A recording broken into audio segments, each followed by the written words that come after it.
நான் தனியாக தான் இங்கே நாமினேஷன் தாக்கல் பண்ணினேன் தனியாக. அப்புறம் இந்த மாதிரி ஒரு சில பேர் ஆதரவு வந்து கொடுத்தாங்க.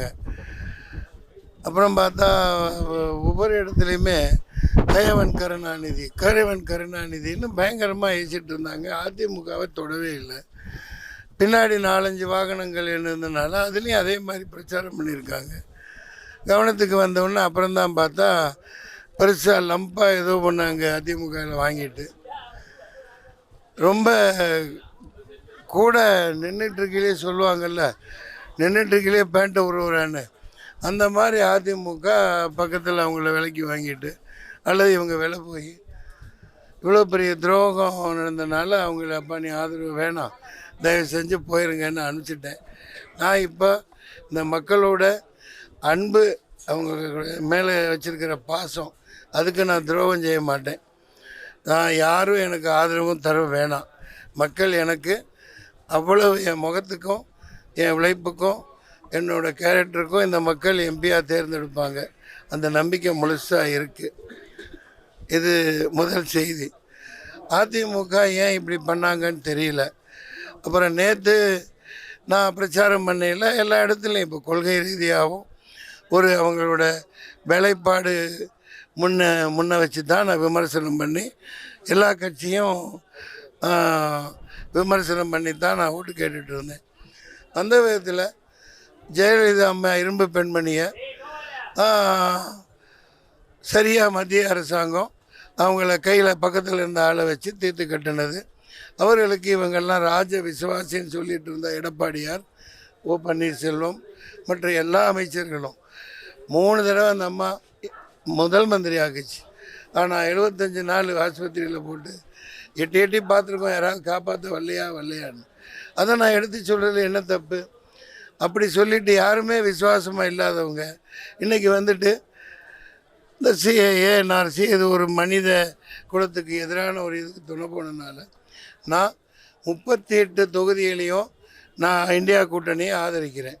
இந்த தொகுதியில் உரிய பங்கீடு, இஸ்லாமியர்களுக்குரிய பங்கீடு, மற்ற இதில் எப்படி அந்த வாக்கு வங்கிப்படி வன்னியர் முதலியார் இப்படி நிப்பாட்டி ஜெயிக்க வைக்கிறாங்க.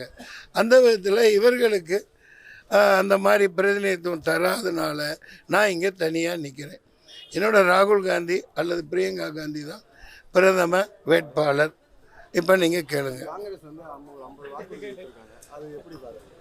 50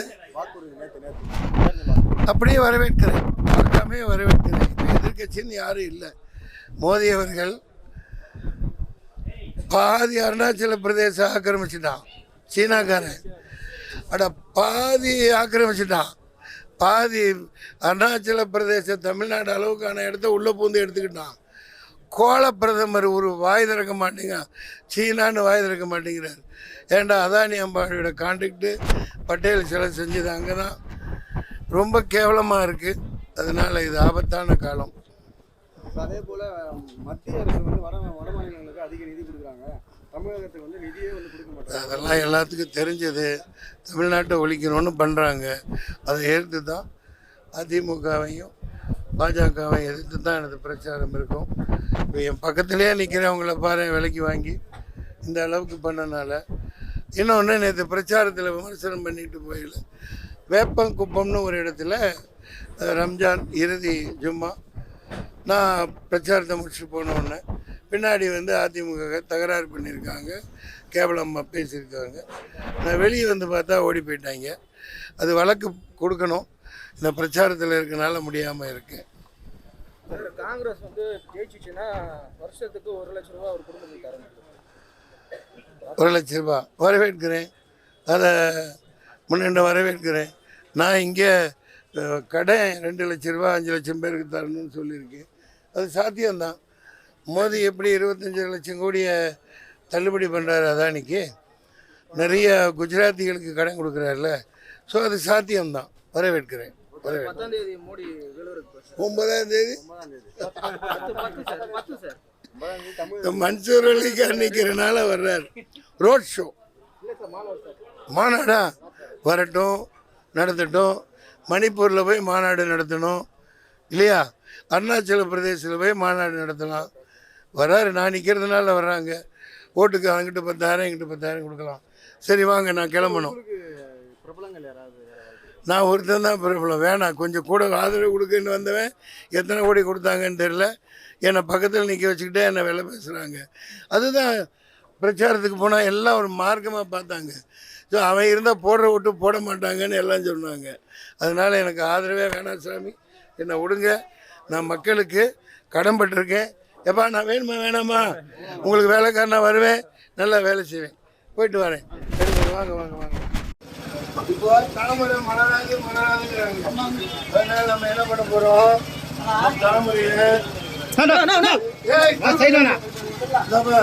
தாமரையை இப்படி சாப்பிட்டுருவேன்.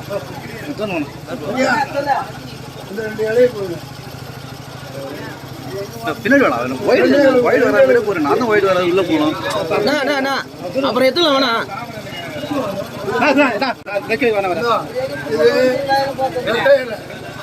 தாமரையை சாப்பிட்டாச்சு. இப்போ இருப்பா பலாப்பழத்தை கொடுப்பா.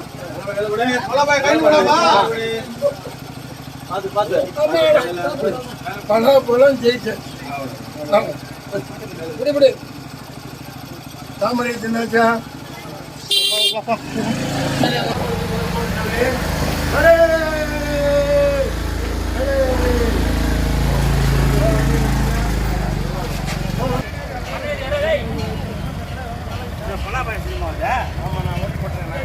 போட்டு போடுறேன்.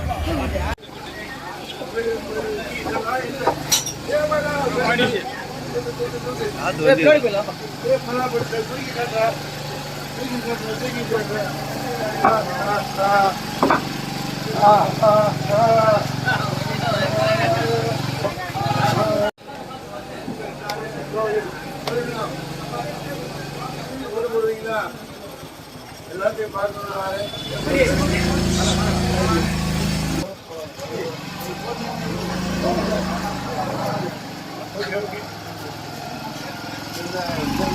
போதும் போதும் பலாப்பழம் அங்கே இருக்குது.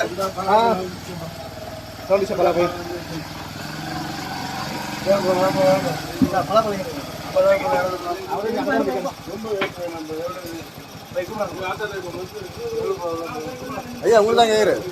எவ்வளோ சார் பலாப்பழம்?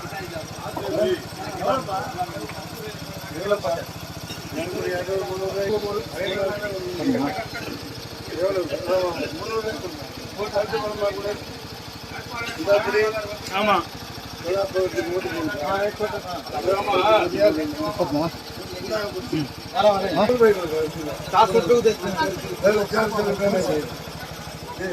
யாருக்கும் பின்னாடி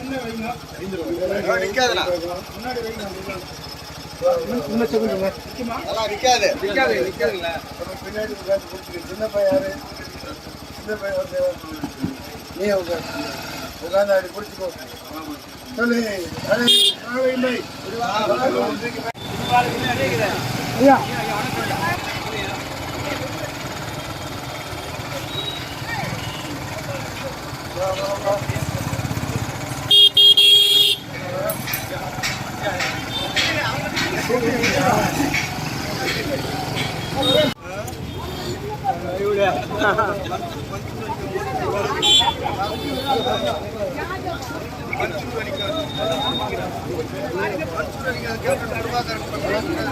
மச்சான் அடிக்கிறேன் போட்டா.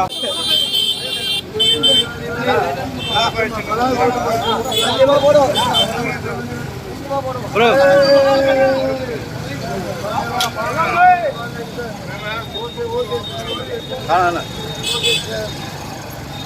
Okay sir okay sir.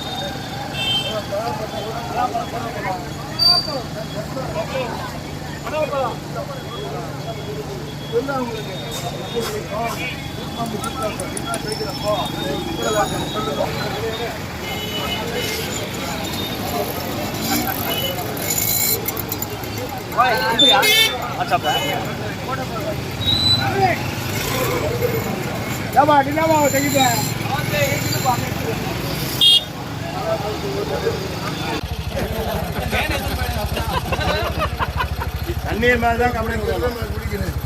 அவங்க விஷத்தை கொடுத்தாலும் குடிப்பேன். அவ்வளோ பலாசலையை கொடுக்க மாட்டேங்கிறீங்களா?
வருது பெரிய விஷயம். பையனா இது? ஆமாம் அப்பையன் தான் வந்துருக்கான்.